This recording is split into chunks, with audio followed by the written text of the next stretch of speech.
सभी को सादर नमस्ते जी। आप सभी का स्वागत है हमारे यूट्यूब चैनल वैदिक धर्म पर। और हम पढ़ रहे हैं सत्यार्थ प्रकाश का 11वां समोल्लास। 11वें समोल्लास के अंदर आज हम चर्चा करेंगे हरिद्वार के विषय में। हरिद्वार कैसे बना, हरिद्वार की क्या मान्यताएं, और हरिद्वार के अंदर जो गंगा नदी है उसके विषय में जो लोगों के अनेकों प्रकार के जो कथाएं हैं उसके विषय में भी हम चर्चा करेंगे कि हरिद्वार कैसे बना और क्या हरिद्वार की मान्यताएं हैं। तो आज हम विस्तार से चर्चा करेंगे कि सत्यार्थ प्रकाश के अंदर, क्योंकि ऋषि दयानंद ने इस समोल्लास के अंदर इसका जिक्र किया है हरिद्वार का, क्योंकि हरिद्वार से जुड़ी हुई अनेकों प्रकार की मान्यताएं पौराणिकों की हैं। तो लोग हरिद्वार को जो है इस मान्यता से देखते हैं कि वो जो है उसमें स्नान करने से या वहाँ पर जाने से, हरिद्वार में स्नान करने से, गंगा नदी में स्नान करने से पाप पुण्य जो हैं वो पाप जो है छूट जाते हैं। गंगा स्नान करने से जो पुण्य आदि प्राप्त होते हैं। तो इस प्रकार की जो धारणाएं बनी हुई हैं, हरिद्वार कैसे बना, क्या हरिद्वार की मान्यताएं हैं, और किस प्रकार से जो है लोगों ने अनेकों प्रकार से जो वहाँ का जो धार्मिक मान्यताएं वो बना रखी हैं, आज हम विस्तार से चर्चा करेंगे। तो सबसे पहले अगर हम हरिद्वार को समझें कि हरिद्वार किस प्रकार से हरिद्वार का नाम हरिद्वार पड़ा और क्यों हरिद्वार उसको लोग कहते हैं, तो हमें कुछ पौराणिक कथाओं के विषय में जानना जरूरी है कि जहाँ से ये चली है, प्रचलन चला है कि जो हरिद्वार है वो वास्तव में स्वर्ग आदि जो लोग हैं, जो उनकी मृत्यु आदि हो जाती है, उनमें उनकी अस्थि आदि विसर्जन करने से स्वर्ग आदि की प्राप्ति होती है। तो इस प्रकार की जो धारणाएं बनी हुई हैं लोगों को कि अपने जो है जीवन में एक बार अवश्य हरिद्वार जाना चाहिए और वहाँ पर गंगा स्नान करना चाहिए। तो दरअसल में पौराणिकों जो पुराण है उनके अंदर लिखी हुई जो कथा है, उसके अंदर एक वाक्य यह कथा लिखी हुई है कि एक बार दैत्य और जो दानव प्रवृत्ति के लोग हैं और जो देवता हैं उनके बीच में युद्ध हुआ। और युद्ध होने के कारण जब वो युद्ध हो रहा था, जो दैत्यराज बाली जिनको कहा गया है, पुराणों के अंदर लिखा हुआ है, जब वो देवताओं के ऊपर जो है हमला कर रहा था, देवताओं को मार रहा था, तो देवता लोग जो अच्छे लोग थे वो ब्रह्मा, विष्णु और शिव इनके पास में पहुंचते हैं और उनसे कहते हैं कि अब हमें किस प्रकार से हमें अपनी रक्षा करनी है, किस प्रकार से हमें बचाया जाए। तो विष्णु और ब्रह्मा और शिव जो है सलाह करते हैं और इन्हें बताते हैं कि किस प्रकार से तुम्हें अपनी रक्षा करनी है और जो तुम अमर हो सकते हो। तो इन्हें एक इस चीज़ की वो जानकारी देते हैं कि समुद्र के अंदर जो है एक विष जो सॉरी क्षमा चाहूँगा अमृत का एक कलश है समुद्र के अंदर। तो अगर तुम उस तक पहुंच जाओ, उसको प्राप्त कर लो, तो तुम अमर हो सकते हो और फिर कोई भी दैत्य या कोई भी तुम्हें दानव जो है किसी प्रकार से तुम्हें क्षतिग्रस्त नहीं कर सकता है, तुम्हें मार नहीं सकता है, तुम अमर हो जाओगे। तो इस प्रकार से समुद्र के अंदर जो है मंथन का कार्य प्रारंभ होता है। जब जो है समुद्र मंथन होता है, तो समुद्र मंथन जब ये समुद्र मंथन होता है तो समुद्र मंथन के अंदर जो वासुकी नाग है, और वासुकी नाग को एक जो पहाड़ है उसके ऊपर लपेटा जाता है, और जो कश्यप अवतार विष्णु जी लेते हैं, और किस प्रकार से समुद्र के अंदर मंथन किया जाता है। जो देवता लोग होते हैं वो फन को, जो वासुकी नाग का फन है, उस साइड खड़े होकर उसको फन को खींचते हैं, और दैत्य लोग जो थे वो पूंछ की ओर होते हैं। तो दैत्य लोग सोचते हैं कि किस प्रकार से ये लोग जो हैं इन्होंने कुछ ना कुछ षड्यंत्र इनका है, जिस कारण ये फन की ओर हैं और हम जो है वासुकी नाग के पूंछ की ओर हमको भेज दिया गया है। तो वो उनसे बदला कर लेते हैं। वो कहते हैं कि हम तो फन की ओर आएंगे, आप पूंछ की ओर आइए। तो इसके जो मंथन होता है समुद्र का, तो उसके अंदर जब मंथन होता है तो उसके अंदर से सर्वप्रथम जो है एक जब मंथन किया जाता है, वो वासुकी नाग को मथनी जिसको कहते हैं, जैसे छाछ मट्ठा आदि बिलोया जाता है, इस प्रकार का मंथन समुद्र के अंदर किया जाता है। तो जब मंथन होता है तो मंथन करने के बाद जब उसमें प्रथम चीज़ जो निकलती है वो विष का जो कलश है वो निकलता है। तो विष को लेकर के सब देवता और दानव आपस में चर्चा करते हैं कि भाई इसे कौन पिए। तो दोनों के दोनों में जो है झगड़ा होने की संभावना हो जाती है। दोनों के दोनों मना कर देते हैं, देवता भी और दानव भी, कि हम नहीं पिएंगे। तो जब दोनों के दोनों में इस प्रकार से झगड़ा होता है तो दोनों के दोनों मना कर देते हैं कि हम नहीं पिएंगे। तो जो महाराज शिव हैं, भगवान शिव ने उस कलश को लिया और पीने का जब प्रयास करते हैं, तो जब वो पीते हैं, तो जब वो विष का कलश पीने का प्रयास करते हैं, तो पार्वती जो है उनके जो गले को पकड़ लेती हैं, जिस कारण से वो जो विष है वो पेट में ना जाकर, उनके शरीर में ना जाकर वो कंठ में ही रह जाता है शिव के। तो जब से उनका नाम नीलकंठ उनको कहा जाता है, पुराणों में ऐसा लिखा हुआ है, शिव को नीलकंठ इसी वजह से कहा जाता है। तो उसके बाद दोबारा से मंथन होता है, जब शिव जी उसको पी लेते हैं फिर मंथन होता है, उसके अंदर से अनेकों प्रकार के रत्न, धातुएँ और अनेकों प्रकार की सामग्रियाँ उसके अंदर से निकलती हैं। उसके अंदर से ऐरावत हाथी और अप्सरा आदि भी जो निकलती हैं, निकली उसके अंदर से, और रत्न निकलते हैं, कामधेनु गाय निकलती है, अनेकों प्रकार के रत्न उसके अंदर से निकलते हैं। तो सबके सब इस प्रकार दानव और जो देवता लोग वो आपस में बांटना उसको प्रारंभ कर देते हैं। सबके सब अच्छी अच्छी धातु, कुछ जो सामग्री उसके अंदर से निकलते हैं, अच्छे पदार्थ जो रत्न आदि निकलते हैं, गौ आदि निकलती हैं, ऐरावत हाथी, अश्व आदि जो निकलते हैं, और अप्सरा उसके अंदर से निकलती हैं। तो सबका सब जो विभाजन वो देवता और दानव कर लेते हैं, जो जिसको अच्छा लगता है वो उसको प्राप्त कर लेता है। उसके बाद अंतिम जो चरण आता है वो अमृत के कलश का आता है। जो अमृत का कलश जब मंथन दोबारा किया जाता है, सबके सब मंथन करते हैं मिलकर दानव और देवता। तो जब मंथन करते हैं तो मंथन करने के बाद तो उसके अंदर से जब मंथन करते हैं दोनों के दोनों, तो महर्षि धन्वंतरि जिनको आयुर्वेद का जनक कहा जाता है, उनको कलश लेकर उसके अंदर से निकलते हैं। और कलश जो अमृत का कलश है, तो अमृत के कलश को देखकर देवता और दानव जो हैं आपस में उनमें एक दूसरे को धक्का मुक्की उनकी होती है आपस में। वो एक दूसरे से जल्दी उसे प्राप्त करने का प्रयास करते हैं दोनों के दोनों, कि कौन जल्दी से जल्दी इसको प्राप्त किया जाए और हम अमर हो जाएं। तो देवता और दानवों में होड़ लग जाती है। तो जो देवताओं के राजा इंद्र हैं, वो इंद्र देखते हैं कि किस प्रकार से कि अब इस कलश को जो है देवताओं को प्राप्त किया जाए। तो वो जब देखते हैं कि ऐसे बात नहीं बनेगी, तो अपने जो पुत्र हैं उनका जयंत उसको इशारा कर देते हैं। तो जयंत धन्वंतरि महर्षि के हाथ में से लेकर कलश को उड़ जाता है आकाश में। और आकाश में जब वो पहुंच जाता है, आकाश में पहुंचने के बाद तो वो जो कलश है, जब देवता और दानव आपस में झगड़ा उनका होता है, छीनने का प्रयास दोनों करते हैं, तो कुछ बूंदें जो हैं उस कलश में से जो स्वर्ग में गिर जाती हैं, कुछ भूमि पर गिर जाती है, यानी पृथ्वी पर गिर जाती हैं। तो ऐसा माना जाता है कि जहाँ जहाँ वो बूंदें अमृत की गिरी थी, वहीं वहीं पर 4 स्थानों की स्थापना, जो 4 जो नगर आज धर्म क्षेत्र या धार्मिक नगरों के नाम से मशहूर हैं, उनकी स्थापना होती है। जो कुल मिलाकर उसमें से जो है 16 बूंद उस कलश में से गिरती हैं, 12 स्वर्ग आदि में गिर जाती हैं और 4 भूमि पर गिर जाती हैं। तो इस प्रकार की मान्यता पुराणों के अंदर लिखी है हरिद्वार आदि जो धार्मिक क्षेत्र बनने की। तो ऐसा बताया जाता है कि जब छीना झपटी उनमें हो रही होती है, तो 4 बूंद जो पृथ्वी पे गिरती हैं, उनमें से चारों की चारों जो बूंद पृथ्वी पे गिरती हैं, 4 स्थान ऐसे बताए गए हैं। प्रथम स्थान उनमें इलाहाबाद, उज्जैन, नासिक महाराष्ट्र का जो क्षेत्र है, तो और हरिद्वार, इनके अंदर वो एक एक बूंद जो चारों स्थानों पर गिरती है। जहाँ पर बूंद हरिद्वार, जहाँ जहाँ गंगा का किनारा जो उत्तराखंड का क्षेत्र है, प्रथम आज से लगभग 20-25 साल पहले यह क्षेत्र जो उत्तराखंड का है, उत्तर प्रदेश का हिस्सा हुआ करता था। तो वहाँ पर वो अमृत की जो बूंद है वो वहाँ पर गिरती हैं। तो वहाँ पर एक स्थान धर्म क्षेत्र के नाम से मशहूर हो जाता है, जिसका नाम हरिद्वार रखा जाता है। एक वाक्य और जुड़ा हुआ है जिसके कारण हरिद्वार नाम उसका पड़ा है।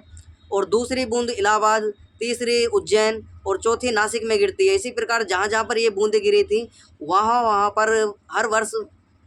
यानी कि ये माना जाता है कि 12 वर्षों में इस कुंभ का मेला का आयोजन होता है। इस प्रकार से मान्यताएं पुराणों के अंदर लिखी हुई हैं कि हर स्थान पर 12-12 वर्षों बाद जो है मेला लगता है हर एक स्थान पर। तो इस प्रकार की मान्यताएं जुड़ी हुई हैं, क्योंकि लोगों का मानना यह है कि जो अमृत की बूंद थी, जो दैत्य और जो देवता लोग थे उनके बीच में युद्ध हुआ, तो जो अमृत की बूंद थी जो समुद्र मंथन के कारण वहाँ से निकली थी, और जो उनकी बूंद जो कुछ ज़मीन पर गिर गई थी, उन्हीं के कारण ये जो नगर विख्यात हुए। और वहाँ पर 12-12 वर्षों बाद जो है कुंभ आदि मेला लगना प्रारंभ हुआ, और जहाँ पर अनेकों प्रकार के जो हैं जो मेला वहाँ पर लगता है, जो साधु संतों का मेला जमा बड़ा वहाँ पर लगता है। अनेकों प्रकार के जो वहाँ पर लोग जो हैं, अनेकों देश देशांतरों से लोग आते हैं उस मेले को देखने के लिए। और उनके मान्यता है कि कुंभ आदि का जो स्नान करने से स्वर्ग आदि की प्राप्ति होती है, जो है जन्म मृत्यु आदि से जो है आत्मा मुक्त हो जाती है। इस प्रकार की मान्यता उनकी बनी हुई है। कुंभ आदि मेले में जाना चाहिए और गंगा स्नान करना चाहिए। तो महर्षि दयानंद सरस्वती क्या बताते हैं कि किस प्रकार से सत्यात प्रकाश के अंदर महर्षि दयानंद सरस्वती ने हरिद्वार का वर्णन किया है, क्या उसकी मान्यता है। और एक किरणवंती और जुड़ी हुई है कि जो लोगों के बीच में धारणा बनी हो कि जो एक बार ऐसा हुआ कि जो विष्णु हैं, जब विष्णु को हरि भी कहा जाता है, तो जो उत्तराखंड का क्षेत्र है, क्योंकि हिमालय का जो पूरा क्षेत्र है, इसको तपस्थली, ज्ञान स्थली, समाधि स्थली, इस तरीके से इसको जो हरिद्वार का जो मतलब जो उत्तराखंड का या पूरे हिमालय का जो क्षेत्र है, इसको कहा जाता है, ये जो है ज्ञान स्थली इसको कहा गया है। इस जो क्षेत्र है, यहाँ पर देवता लोग रहते थे, और जो अलग जो स्थान है, जो नीचे के क्षेत्र थे, इनमें दैत्य आदि लोग रहते थे। इस प्रकार से जब एक बार विष्णु जी वो अपने देवलोक से इधर पृथ्वी पर अपना पैर उन्होंने रखा, तो हरिद्वार में जहाँ उन्होंने प्रथम अपना पैर रखा, तो वहाँ पर जहाँ उन्होंने प्रथम कदम रखा, तो उसी के जहाँ उन्होंने प्रथम कदम रखा था जिस स्थान पर, उसका नाम हरिद्वार पड़ा, क्योंकि वहाँ हर की पौड़ी भी उसको कहा जाता है। तो किस प्रकार से एक मान्यता ये भी है कि किस प्रकार से हरिद्वार वहाँ स्थान का नाम पड़ा। तो इनके जो है मान्यता यही है पौराणिकों की कि किस प्रकार से उस हरिद्वार का नाम पड़ा। तो हमने पुराणों के आधार पर समझा कि किस प्रकार से उस हरिद्वार स्थान का नाम पड़ा। तो और भी बहुत सारी मान्यताएं जो हैं लोगों की जुड़ी हुई हैं, आस्थाएं जुड़ी हुई हैं, धार्मिक आस्थाएं जुड़ी हुई हैं। तो महर्षि दयानंद सरस्वती से ये कहते हैं कि उस जो हरिद्वार स्वर्ग का द्वार, हर की पौड़ी में स्नान करने से पाप आदि छूट जाते हैं। तो पौराणिक लोग कह रहे हैं कि हरिद्वार के अंदर जो गंगा प्रवाहित होती है हरिद्वार से, तो वहाँ पर स्नान करने से पाप आदि जो रोग आदि हैं, पाप हैं, जो वो छूट जाते हैं, और तपोवन में रहने से तपस्वी होते हैं। तो उनका एक और मान्यता है कि जो तपोवन है, तपोवन एक क्षेत्र है, उसके अंदर भी अगर तपोवन में लोग जाते हैं, वहाँ पर तपस्या आदि करते हैं, तो जो है तपोवन के अंदर तपस्या करने से जो है वो स्वर्ग आदि की प्राप्ति होती है। इस प्रकार की इन्होंने मान्यता उसके अंदर लिखी है। देवप्रयाग, गंगोत्री में गोमुख, उत्तरकाशी में गुप्तकाशी, त्रियोगी में नारायण के दर्शन होते हैं। केदार और बद्रीनारायण के 6 महीने पूजा जो है देवता करते हैं, और 6 महीने जो है वो मनुष्य करते हैं। तो इस प्रकार का इन्होंने जो दृष्टांत पौराणिकों ने लिखा है। तो महर्षि दयानंद सरस्वती किस प्रकार से बताने का प्रयास कर रहे हैं सत्यात्तर प्रकाश की 11वें समोल्लास के अंदर। तो 6 महीने तक जो देवता करते हैं, महादेव का मुख नेपाल में पशुपति के जिनसे मल आदि किया जाता है, ऐसी मान्यता है कि वो जो है वो केदार में और तुंगनाथ में जंगा आदि, और पग अमरनाथ में है। इनके दर्शन स्पर्शन स्नान करने से मुक्ति हो जाती है। वहाँ केदार और बद्री में स्वर्ग जाना चाहे तो जाया जा सकता है। इत्यादि बातें झूठी नहीं हैं। तो ये महर्षि दयानंद सरस्वती से कह रहे हैं कि जो महादेव हैं, उनका जो केदारनाथ आदि में जो महादेव का मंदिर बना हुआ है, इस प्रकार से उनका धड़ नेपाल में, और इस प्रकार के जो आधा जो सर है वो जो केदारनाथ में, इस प्रकार की मान्यता इनकी बनी हुई है। तो महर्षि दयानंद सरस्वती किस प्रकार से बताने का प्रयास कर रहे हैं, ऋषि दयानंद ने किस प्रकार से इस जो अज्ञानतावश या पौराणिकों के द्वारा जो अपनी आजीविका आदि चलाने के लिए इस प्रकार के जो कहानी पुराणों के अंदर गढ़ दी गई हैं, तो उनको बताने का प्रयास कर रहे हैं कि किस प्रकार गंगा का जल है, उसकी मान्यता क्या है, और किस प्रकार से वो जो जल है वो अमृत क्यों है, और क्यों उसको अमृत कहा जाता है, और क्यों लोग उसके अंदर स्नान करने से जो है अनेकों प्रकार के रोग आदि जो मनुष्य के शरीर में हो जाते हैं, उनसे छूट जाता है। तो महर्षि दयानंद सरस्वती बताने का प्रयास कर रहे हैं कि हरिद्वार उत्तर में पहाड़ों में जाने का जो हिमालय का क्षेत्र है, उत्तर के जो पहाड़ हैं उनमें जाने का एक मार्ग है। तो महर्षि दयानंद सरस्वती बता रहे हैं, क्योंकि जो प्राचीन क्षेत्र था या मध्यकाल का जो भारत रहा है, उससे अब तो लेकिन अनेकों प्रकार के रास्ते हिमालय क्षेत्र में जाने के लिए बना दिए गए हैं, लेकिन प्रथम जो रास्ता था वो हरिद्वार था। हरिद्वार से ही लोग ऊपर हिमालय तक पहुंचते थे, क्योंकि प्रथम जो रास्ता हुआ करता था हरिद्वार से फिर ऋषिकेश, गंगोत्री, यमुनोत्री आदि जितने भी ऊपर को चलते जाओ पहाड़ों के तरफ, तो अनेकों जो स्थान पड़ते हैं वहाँ पर, तो वहाँ से शुरुआत हरिद्वार से ही होती है। तो उनको बता रहे हैं महर्षि दयानंद सरस्वती कि वो पहाड़ों में जाने का एक रास्ता है। तो मार्ग आरंभ होता है हर की पौड़ी एक स्नान के लिए कुंड की सीढ़ियों को बनवाया है। यह सच पूछो तो हाड़ की पौड़ी हैं। तो महर्षि दयानंद सरस्वती कह रहे हैं कि सच पूछो तो ये हाड़ की पौड़ी है, हर की पैड़ी नहीं, ये हाड़ की पौड़ी है। अब कुछ लोगों को यहाँ पर जो गलत लगेगा कि ऋषि दयानंद तो इस प्रकार से जो है जो पौराणिकों का इस प्रकार से जो लिखा हुआ है उसका खंडन करने का प्रयास कर रहे हैं। तो दरअसल में मान्यता ऋषि दयानंद की जो है वो यही है कि खंडन, उन्होंने जो गलत बातें पौराणिकों के द्वारा शास्त्रों के अंदर मिलावट करके लिख दी गई हैं लोगों को मूर्ख बनाने के लिए, पागल बनाने के लिए और अनेकों प्रकार से धन आदि ऐंठने के लिए, समय बर्बाद करने के लिए, लोगों को अज्ञानतवश मूर्ख बनाने का प्रयास जो पौराणिकों के द्वारा किया गया है। तो महर्षि दयानंद सरस्वती बता रहे हैं हाड़ की पौड़ी इसलिए कहा गया कि लोगों ने एक मान्यता और बना रखी है, अगर हम अपने माता पिता या जिनकी मृत्यु हो गई उनकी अस्थि आदि वहाँ पर सिराएं तो उनकी मुक्ति हो जाती है और वो स्वर्ग आदि को प्राप्त होते हैं। इस प्रकार की मान्यता बना रखी है। तो महर्षि दयानंद सरस्वती बता रहे हैं कि किस प्रकार से लोग अपने देश देशांतरों से, अनेकों जगहों से लोग अपने मृत शरीरों को, जो जिनके घरों में या किसी की मृत्यु हो गई, उनके शरीरों की अस्थियों को ले लेकर कलशों में भरकर और हरिद्वार में लाते हैं और उनको गंगा नदी को, जो गंगा नदी है उसके अंदर प्रवाहित करते हैं। और कैसे गंगा नदी को उन्होंने हर की पौड़ी ना मानकर एक हाड़ की पौड़ी बना दिया है, हड्डियों के ढेर उसके अंदर लगा दिए गए हैं। अनेकों प्रकार से लोग उनके अंदर हाड़ आदि डालते हैं और किस प्रकार से दूषित करने का प्रयास उस पवित्र जल को करते हैं। तो महर्षि दयानंद सरस्वती बताने का प्रयास कर रहे हैं कि किस प्रकार से लोगों ने अपनी अंध परंपरा के कारण दूषित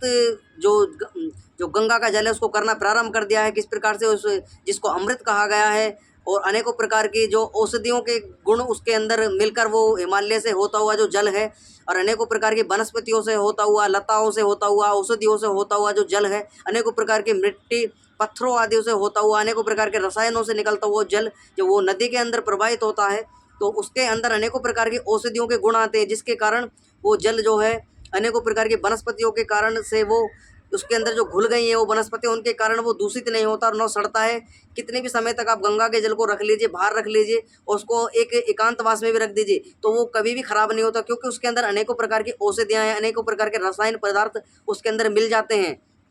तो महर्षि दयानंद सरस्वती बता रहे हैं कि इसलिए उस जो गंगा का जल है वो पवित्र है और तुम उस पवित्र जल को किस प्रकार से, जो अनेकों जो नगर गंगा के किनारे में बसे हुए हैं, जिनकी जीवन दायिनी उस गंगा नदी को कहा जाता है, जो लोग उसका जल पीते हैं और पशु पक्षी आदि जीव जंतुओं भी उस जल पर निर्भर है, तो किस प्रकार से अब दूषित करने का कार्य लोग अपने अस्थि आदि डालकर, और वर्तमान में देखा जाए तो गंगा नदी को प्रदूषण करने का कार्य जो औद्योगिक क्षेत्र लगे हुए हैं, कानपुर आदि, हरिद्वार आदि, बिजनौर आदि, और जो तुम्हारा इधर बंगाल साइड चले जाओ तो जो कोलकाता है, इसमें अनेकों प्रकार की इंडस्ट्री लगी हुई, जिनका कारखानों का पानी सीधा का सीधा डायरेक्ट जो गंगा नदी है उसके अंदर प्रभावित किया जाए। तो महर्षि दयानंद सरस्वती बता रहे हैं कि अगर इन स्थानों पर जाकर देखा जाए तो गंगा के जल को नहाने की तो बात दूसरी, पीने की बात तो दूसरी, छूने लायक भी वहाँ पानी नहीं है। किस प्रकार से लोगों ने अपनी दूषित मानसिकता के कारण उस पवित्र जल को, उस मीठे जल को, जिसको पीने से और जिसके स्नान करने से अनेकों प्रकार के जो रोग मनुष्य के शरीर में हो जाती थी, उनकी निवृत्ति उससे होती थी, लोगों ने किस प्रकार से दूषित उस गंगा के जल को करने का प्रयास लोग कर रहे हैं। तो ऐसे अगर सच्ची पूजा तुम्हें करनी है, वास्तव में गंगा की तुम्हें पूजा करनी है, तो गंगा को स्वच्छ करिए, गंगा को साफ रखिए, गंगा के अंदर हार्ड आदि जो डालने हैं उनको बंद करिए। इस प्रकार के जो तुमने मानसिकता बना रखी है, हार्ड आदि अंदर उसके अंदर डाले जाते हैं, तो इनको पहले रोकिए और जितनी भी इंडस्ट्री एरिया तुमने गंगा के नदी के किनारे के आसपास लगा दिया है उनको बंद करिए। और तब जाकर ये पानी जो कभी प्राचीन काल में, मध्य काल में अमृत हुआ करता था, पुनः अपने अमृत का रूप ये धारण कर सके, लोगों के अनेकों प्रकार से जीव जंतुओं के, प्राणियों के, मनुष्यों का जो जीवन है उसको पुनः उनको प्राप्त हो सके। अनेकों प्रकार से जो जल के अंदर औषधियाँ गुण, हिमालय के पर्वत श्रेणी, जो हिमालय पर्वत श्रेणी है उसके अंदर से अनेकों प्रकार की औषधियों से, लताओं से, जो पुष्प हैं, फूल हैं, औषधियाँ हैं, वनस्पतियाँ हैं, उनका गुण उसके अंदर सम्मिलित होकर आता है जल के अंदर, जिस कारण से वो जल अमृत बनता है। इस प्रकार बताने का प्रयास महर्षि दयानंद सरस्वती कर रहे हैं। तो लोगों को समझना चाहिए किस प्रकार से हमें अपनी नदियों की रक्षा करनी चाहिए, नदियों के अंदर हमें दूषित जो कचरा आदि वो नहीं डालना चाहिए। तो ये 150 वर्ष पूर्व महर्षि दयानंद सरस्वती ने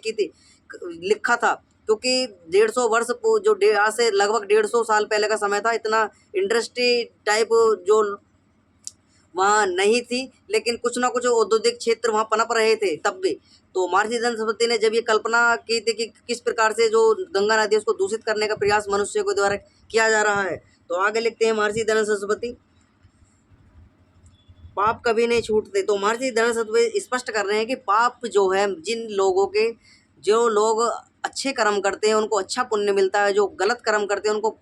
जो पाप आदि हैं वो उनको भोगना पड़ता है। पापों को, कर्म जो उन्होंने पाप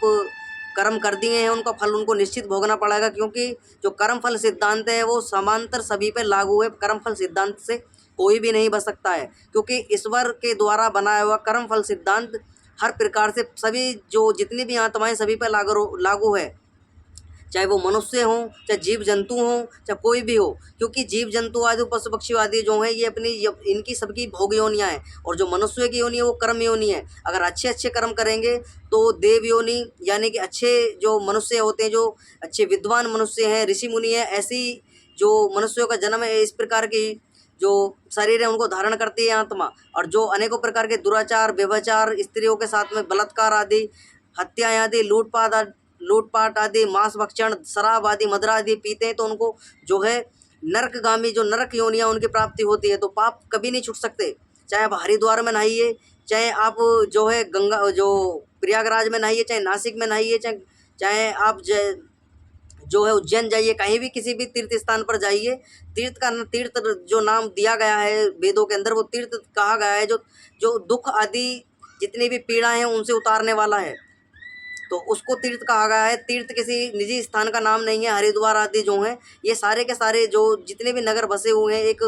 जो धार्मिक नगर बसे हुए हैं, जिनके आसपास ये सारी नदियां हैं, इनको स्वच्छ रखने का कार्य कि इनके इनके इनके पास नदियों के पास जाइए, इनका जो प्रकृति का स्वरूप है उसको देखिए, किस प्रकार से अच्छा मीठा जल उन नदियों के अंदर प्रवाहित हो रहा है। अनेकों प्रकार के जीव जंतु उनके अंदर पनप रहे हैं, पल रहे हैं, जिनका जीवन यापन उस नदी के अंदर अपना भोजन औषधियों के रूप में वो ग्रहण करते हैं। तो इसी प्रकार से नदियों के अंदर हमें स्नान करना चाहिए, नदियों के अंदर जो मीठा जल है उसका ग्रहण करना चाहिए, और उनका जो पान हमको कर कर अपने शरीर की शुद्धि आदि करनी चाहिए। तो महर्षि दयानंद सरस्वती कह रहे हैं कि इस प्रकार से अपने शरीर को शुद्ध कीजिए, गंगा आदि नदी को जो है दूषित मत ना कीजिए।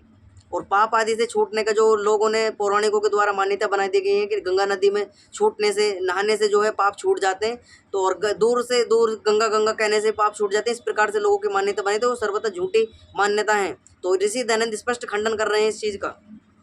आगे लिखते हैं महर्षि दयानंद सरस्वती, तपोवन जब होगा तब होगा, अब तो भिक्षुक बने, तपोवन में जाने रहने से तप नहीं होता, किंतु तप तो करने से होता है। तो महर्षि दयानंद सरस्वती कह रहे हैं कि तपोवन जब था, अब तो वो भिक्षुक वन है। अब तो लोग वहाँ पर जो तपोवन का इलाका है, हिमालय का क्षेत्र, उसके अंदर लोग जो भिक्षा आदि मांगने का कार्य करते हैं, और वो अनेकों प्रकार से पंडे जो हैं, पंडे संडिया कर वहाँ पर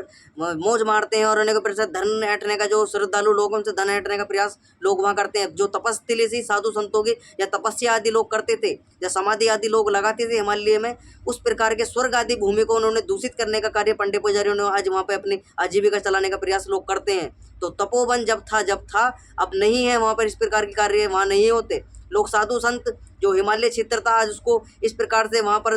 धार्मिक क्षेत्र को, आज तीर्थ स्थल को उन्होंने पिकनिक स्पॉट लोगों ने बना लिया है। लोग हनीमून आदि अनेकों प्रकार के जो शराब, मांस भक्षण आदि, घूमने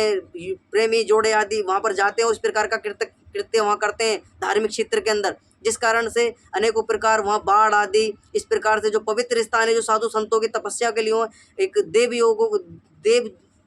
जो देवता लोग हैं उनके लिए वो स्थान का चयनित ईश्वर ने करा था कि लोग आएँ, इस वातावरण के अंदर ढलें, और किस प्रकार से इस प्रकृति को देखकर अच्छे प्रकार से तप साधना आदि करें, ध्यान आदि करें, समाधि आदि लगाएं, और प्राप्ति जो ईश्वर की प्राप्ति आदि यहाँ पर करें। इस प्रकार के स्वर्ग भूमि का निर्माण ईश्वर ने किया। तो लोगों ने लेकिन आज उसको, धर्म क्षेत्र को इस प्रकार से बदनाम करने का, कलंकित करने का कार्य लोग कर रहे हैं। लोग जाते हैं, इस प्रकार का वहाँ दूषित मानसिकता को लेकर अनेकों प्रकार से स्त्री गमन वहाँ पर होता है, व्यभिचार दुराचार की प्रवृत्ति वहाँ पनप रही है हिमालय के क्षेत्र के अंदर। किस प्रकार से वो तपोस्थली, ज्ञान की स्थली, धार्मिक स्थली रही थी वो आज, लेकिन वर्तमान में इस प्रकार का वहाँ कोई भी धर्म अनुष्ठान का कार्य साधु संतों का देखने को बहुत ना के बराबर ही है। लोगों ने अनेकों प्रकार के जहाँ अच्छे स्थान थे, जो ऋषि मुनियों की साधना करने के स्थान थे, उनके जगह पर लोगों ने पिकनिक स्पॉट बना लिए, रिसोर्ट बना लिए, होटल बना लिए हैं। अनेकों प्रकार के लोग वहाँ जाते हैं, प्रकृति को जो है जो नुकसान पहुंचाने का कार्य लोग करते हैं, प्लास्टिक आदि, कचरा आदि वहाँ पर फैलाते हैं पहाड़ों के अंदर। जो एक सुंदर वातावरण प्रकृति का देखने को मिलता है, जहाँ जाकर आत्मा तृप्त हो जाती है। किस प्रकार का नेचर ईश्वर ने बनाया है कि आत्मा, मनुष्य की आत्मा देखते ही एकदम गदगद हो जाती है, आनंदित हो उठती है कि किस प्रकार का नेचर है, वाह, आनंद आ जाता है। इस प्रकार की प्रकृति का निर्माण ईश्वर ने किया। तो ईश्वर ने प्रकृति का निर्माण किया है, उसका उपभोग करने के लिए क्या है, उपभोग इसलिए करने के लिए कहा कि दूर से उसका उपभोग कीजिए। अच्छे पुष्प हैं उनको तोड़िए मत, उनके अंदर जो पुष्पों का निर्माण ईश्वर करता है वो अच्छे प्रकार से दुर्गंध आदि वायु के अंदर फैल जाती है। और किस प्रकार सुगंधित पुष्प आदि औषधियाँ हैं उनके कारण वो दूषित जो दुर्गंध फैल गई थी उनका निवृत्ति होती है। इस प्रकार की पुष्प आदि, लताएँ आदि, फूल आदि, औषधियों का, फलों आदियों का इस प्रकार का निर्माण ईश्वर करता है। मनुष्यों के लिए भी करता है, पशु पक्षियों के लिए भी करता है, तो सबको उपभोग करने के लिए कहा गया है। लेकिन जितनी जितनी जिसकी आवश्यकता है उतना लेकिन मनुष्यों की क्या प्रवृत्ति है कि मनुष्य की प्रवृत्ति यह है कि सब कुछ आज ही प्राप्त कर लो, सब कुछ आज ही नष्ट कर लो, ऊंची ऊंची बिल्डिंग बना दो, पहाड़ों को आज ही काट लो, आज ही नदियों का प्रवाह रोक दो, अनेकों प्रकार के बांध आदि बना दिए गए नदियों के अंदर। और इस प्रकार जो संतुलन बिगाड़ने का, प्रकृति का संतुलन है, जो वातावरण का संतुलन है, पृथ्वी का संतुलन बिगाड़ने का जो आधुनिकता के कारण आज हो रहा है, इसका यह सबसे बड़ा जो दुष्परिणाम देखने को मिल रहा है। अनेकों प्रकार की जो मौसम के अंदर परिवर्तन है, मौसम पहले जैसे नहीं रहे हैं, अनिश्चित काल बरसात होती है, अनिश्चित काल सर्दी पड़ती है, गर्मी पड़ती है बेतुकी, इस प्रकार का वातावरण के अंदर देखने को मिलता है कि इस प्रकार वातावरण के अंदर, क्लाइमेट के अंदर चेंजिंग आ रही है।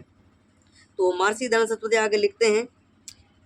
जो हिमवत प्रभावित गंगा, पहाड़ के ऊपर से जल गिरता है, गोमुख का आकार टका लेने वालों ने बनाया है। तो महर्षि दयानंद सरस्वती बता रहे हैं कि लोग कहते हैं कि साक्षात जो गंगा है, गंगा नदी का जो प्रवाह, जो गंगा के अंदर जल है वो साक्षात स्वर्ग से आता है। और गंगा नदी, जो गंगा माता गंगा है, वो स्वर्ग से आई थी, क्योंकि जब पृथ्वी पर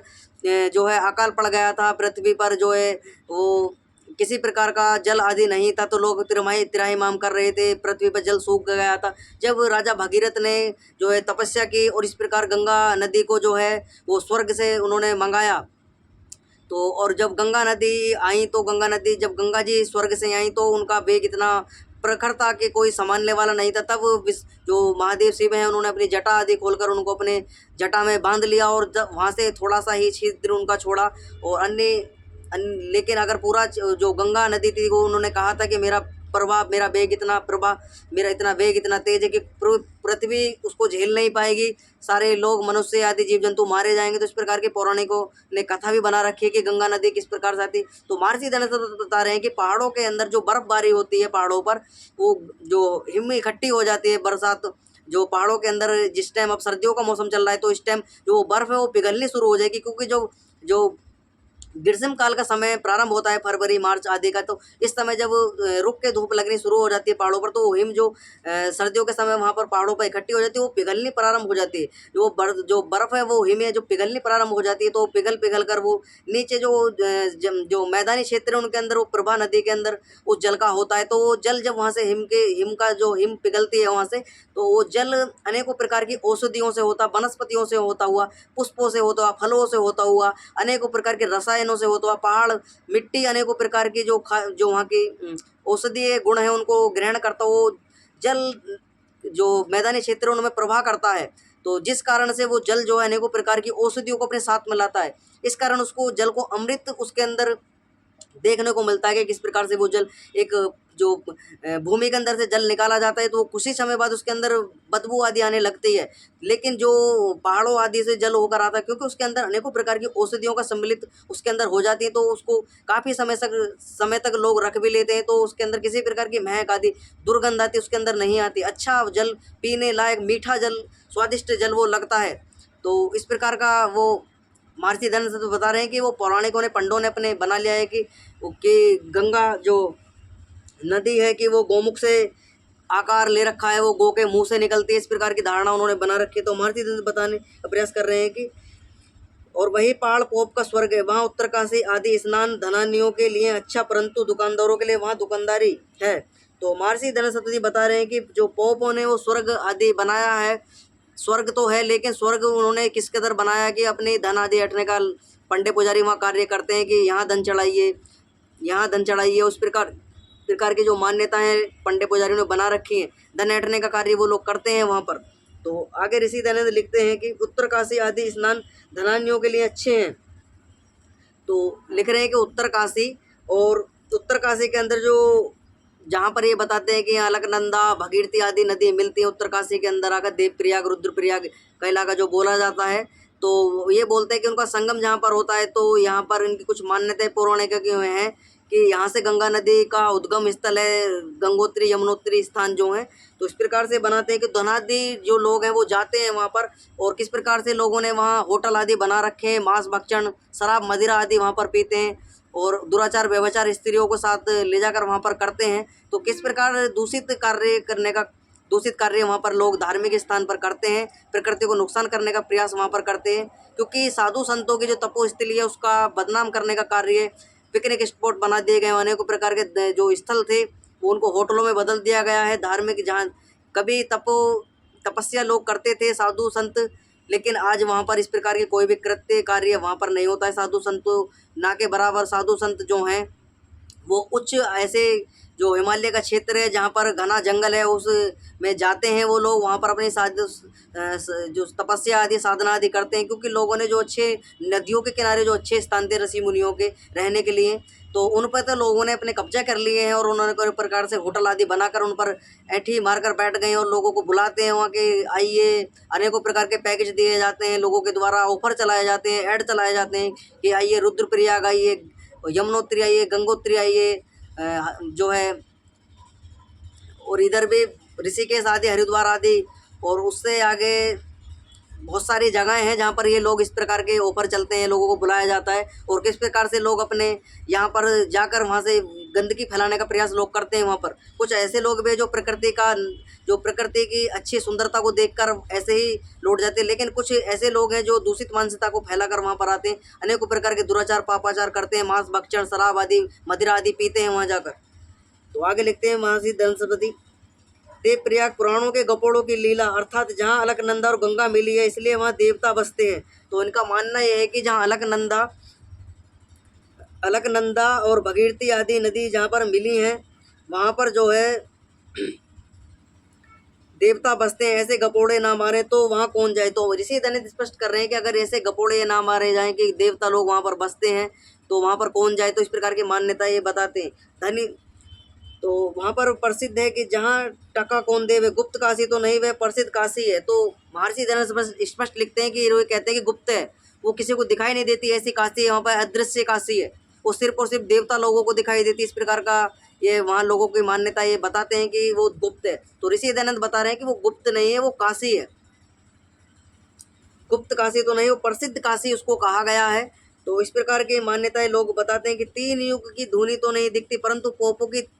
10-20 पीढ़ी होंगी। तो ऋषि दयानंद बता रहे हैं कि वह लोग कहते हैं कि तीन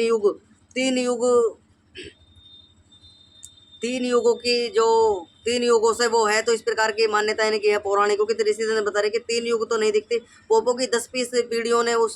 पौराणिक अपनी जो लीला है वो बना रखी है। तो जैसी खाकियों की धुनी और पारसियों की अग्यारी सदैव जलती रहती है, तप्त कुंड भी पहाड़ों के भीतर उष्मा गर्मी होती है, उसमें तप कर जल आता है। तो इनका कहने का अर्थ है कि वहाँ कुछ ऐसे कुंड भी हैं जहाँ पर पहाड़ों के अंदर ऊष्मा आदि होती है, जिनके कारण वो जल जो है वो इस कदर गर्म निकलता है। तो ऊष्मा के कारण जो पहाड़ों के अंदर गर्मी हो जाती है उसके कारण कुछ जल इस तरीके हिमालय के क्षेत्र में जाओगे तो वहाँ देखने को मिलता है कि कुछ मीठे क्षमा चाहूँगा कि कुछ जल के झरने ऐसे निकलते हैं जो गर्म जल उनके अंदर से वाष्प आदि निकलती है,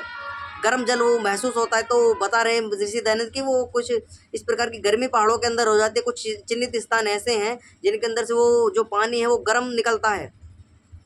तो वो कुंड आदि कुछ नहीं है जो पौराणिक लोगों ने मान्यता बना रखी है कि ये भगवान का जो है इस प्रकार की यहाँ पर कृपा हुई थी और भगवान ने कहीं ठंडा जल बनाया है, कहीं अच्छा मीठा जल बना दिया, या कहीं पर जो है इस प्रकार की जो ये कह रहे हैं कि देवताओं ने इस प्रकार की जो कल्पना करके इन्होंने पुराणों के अंदर लिख रखा है। तो इस प्रकार की जो मान्यता है उसको ऋषि दयानंद सरस्वती खंडन कर रहे हैं कि इसी प्रकार की मान्यता नहीं है, पहाड़ों के अंदर उष्मा आदि इकट्ठी हो जाती है जिस कारण अंदर वो जल जब उन पहाड़ों के अंदर से रिश्ता हुआ उस उष्मा को ग्रहण करता है तो वो बस किस प्रकार से उस हीट को जो है एब्जॉर्ब कर लेता है और जिस कारण से वो गर्म महसूस होता है जल। आगे लिखते हैं ऋषि दयानंद, इसी ठंडा है केदार का स्थान, वह गर्मी नहीं। तो ऊपर लिखते हैं उसके पास दूसरे कुंड के ऊपर का जल वहाँ जहाँ गर्मी नहीं वहाँ का आता है, इससे ठंडा है। केदार का स्थान वह भूमि बहुत अच्छी है परंतु वहाँ भी एक जमे हुए पत्थर पर पुजारी अनेकों प्रकार के चेलों ने मंदिर बना रखा है। वहाँ महंत पुजारी पंडे आँख के अंधे गांठ के पूरे से माल लेकर विषय आनंद करते हैं। तो ऋषि आनंद लिख रहे हैं कि किस प्रकार से लोग विषय आनंद वहाँ पर करते हैं और किस प्रकार से धन ऐंठने का प्रयास करते हैं। लोगों ने वहाँ पर जो है मूर्ति आदि बना रखी है और मूर्ति पर अनेकों प्रकार से जो है केदारनाथ पर और अनेकों प्रकार से वो धन आदि चढ़वाते हैं, परंतु वहाँ महंत पुजारी पंडे आँख के अंधे काट के पूरे माल लेकर विषयानंद करते हैं। वैसे ही बद्रीनारायण में ठग विद्या वाले बहुत से बैठे हैं। रावल जी, एक जो बद्रीनाथ का मंदिर है उसके अंदर रावल नाम के पुजारी होते हैं जिनको रावल कहा जाता है। तो उनके विषय में लिखा है कि किस प्रकार से वो दुराचार वहाँ पर करते हैं लोग। तो ऋषि दंड लिख रहे हैं कि इसके अंदर बद्रीनारायण में ठग वाले विद्या वाले बहुत से रावल जी हैं। वहाँ के मुख्य एक स्त्री छोड़ अनेक स्त्री रख बैठते हैं। तो स्त्रियों के व्यभिचार आदि वो करते हैं और अपने आप को जो है केदारनाथ का जो है उपासक वो बताते हैं कि हम केदार जो भगवान केदार हैं महादेव हैं उनके उपासक हैं और हमको इसकी पूजा अर्चना का अधिकार हमको दिया गया है। तो इस प्रकार की वो स्त्रियों के साथ में दुराचार और जो वहाँ धन आदि आता है उसको व्यभिचार दुराचार आदि में लगाते हैं। एक एक स्त्री को छोड़ अनेकों प्रकार की स्त्री आदि रखते हैं वो लोग। तो इस ऋषि दयानंद स्पष्ट बता रहे हैं कि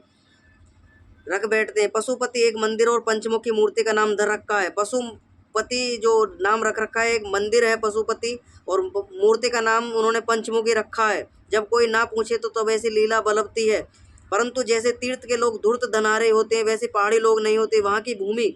बड़ी रमणीय और पवित्र है। तो स्पष्ट ऋषि दंड कह रहे हैं कि वहाँ की जो भूमि है बड़ी पवित्र और रमणीय भूमि है। घूमने लायक जो भूमि है वो वहाँ पर जाइए, आप घूमिए फिरिए। इस प्रकार के जो प्रकृति का अच्छे प्रकार से वो प्रकृति का जो स्वरूप आपको देखने को प्रतीत होता है। तो ऋषि दयानंद किस प्रकार से बताने का प्रयास किया कि लोगों ने किस प्रकार से जो है हरिद्वार आदि के विषय में कहानी जोड़ रखी, गंगा आदि स्नान करने से जो पाप आदि छूट जाते। तो ऋषि दयानंद बता रहे हैं कि किस प्रकार से लोगों ने जो अनेकों प्रकार की मान्यताएं बना ली वो सर्व काल्पनिक है और इस प्रकार से लोगों ने पंडे पुजारियों ने धन आदि ऐंठने के लिए उन लोगों को इस प्रकार की काल्पनिक घटनाएं बताई हैं कि देवता और दानव के विषय में हम चर्चा भी कर चुके हैं। तो एक बार फिर से मैं बता देता हूँ, देवता वो लोग हैं जो विद्वान हैं, धार्मिक हैं, धर्म अनुष्ठान का कार्य करते हैं, धार्मिक हैं, वेद आदि सत्य शास्त्रों को पढ़ते हैं, विद्या का प्रचार प्रसार करते हैं। तो ऐसे लोगों को देवता कहा गया है जो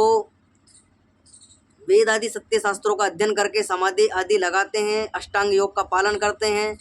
ईश्वर की साधना करते हैं, वेद आदि शास्त्रों को पढ़ते हैं और उसका प्रचार प्रसार करते हैं, लोगों की सहायता करते हैं। दुख आदि जितने भी ये पौराणिक पंडितों ने अपने बना रखे हैं इस प्रकार की मानसिकता से ग्रसित नहीं है। इस प्रकार के जो लोग हैं वो देवता लोग उनको कहा गया है। जो मांसाहार करते हैं, शराब पीते हैं, दुराचार करते हैं, व्यभिचार करते हैं, चोरी करते हैं, डकैती करते हैं, ठगी करते हैं, लोगों को मूर्ख बनाते हैं देवताओं के नाम पर और स्त्रियों के साथ व्यभिचार आदि करते हैं। तो ऐसे लोगों को जो है दैत्य राक्षस दानववादी कहा गया है। तो ऐसे लोगों को जो है मलिच्छवी कहा गया है, अनार्य कहा गया है। आर्य वो लोग हैं जो ब्राह्मण हैं, वैश्य हैं, शूद्र हैं, क्षत्रिय हैं, ऐसे लोग जो हैं उनको आर्य कहा गया है। तो जितने भी लोग वीडियो को देख रहे हैं, वीडियो चैनल से जुड़े हुए हैं, चैनल से ना भी जुड़े हुए हैं तो चैनल को सब्सक्राइब कर लें, वीडियो को लाइक कर दें। किसी प्रकार का प्रश्न है तो कमेंट बॉक्स में लिख भी दीजिए। तो हमने आज विस्तार से पढ़ा कि हरिद्वार क्या है, क्या हरिद्वार की मान्यताएँ हैं। तो हमने विस्तार से समझा कि किस प्रकार से लोगों ने अनेकों प्रकार की लीलाएँ वहाँ पर हरिद्वार के नाम पर चलाने का प्रयास करते हैं, किस प्रकार हरिद्वार बना, तो किस प्रकार की मान्यताएँ लोगों से जुड़ी हुई हैं। तो वास्तव में जो ये सारे के सारे स्थान हैं ये पवित्र स्थान है, इन पर जाना चाहिए। लेकिन इस प्रकार के जो पोप लीला पंडे पुजारियों के द्वारा चलाई गई हैं धन आदि ऐंठने के लिए, गंगा आदि को दूषित नहीं करना चाहिए। अगर किसी की मृत्यु हो जाती है तो अस्थियों को गंगा में जल में ना ले जाकर जो अंत्येष्टि के जो अंत्येष्टि का जो विधान लिखा हुआ है वो ये है कि अगर किसी व्यक्ति की मृत्यु हो जाती है तो मृत्यु होने के बाद उसका दाह संस्कार कर दिया जाए। दाह संस्कार होने के बाद जब उसका शरीर जो पंच तत्वों में विलीन हो जाए तो जब वो ठोस पदार्थ पृथ्वी का बचता है तो उस अस्थियों को लेकर एक ऐसे स्थान पर एक ऐसा स्थान चिन्हित कीजिए जहाँ पर उस स्थान पर उन अस्थियों को दबा दिया जाए। तो इस अस्थियों को लीजिए, गड्ढा खोदिए, उसमें दबा दीजिए और इस कदर गड्ढा खोदिए कि वो लगभग 5-7 फुट गहरा गड्ढा खोदकर जिस तक वो किसी कुत्ते आदि जानवरों आदि जो ऐसे मांस भक्षण वाले जानवर उनके हाथ ना लगे वो अस्थियाँ, और उसके ऊपर वो गहरा गड्ढा खोद कर उसके ऊपर कोई वृक्ष लगा दीजिए, फलदार वृक्ष लगा दीजिए या कोई छाएदार वृक्ष लगा दीजिए। इस प्रकार के अंत्येष्टि संस्कार की जो लिखा हुआ है अंत्येष्टि संस्कार के अंदर जो हमारे 16 संस्कार हैं उनके अंदर एक जो अंतिम का संस्कार है, अंतिम संस्कार होता है जो अंतिम का संस्कार है वो इसलिए बोला गया है क्योंकि जब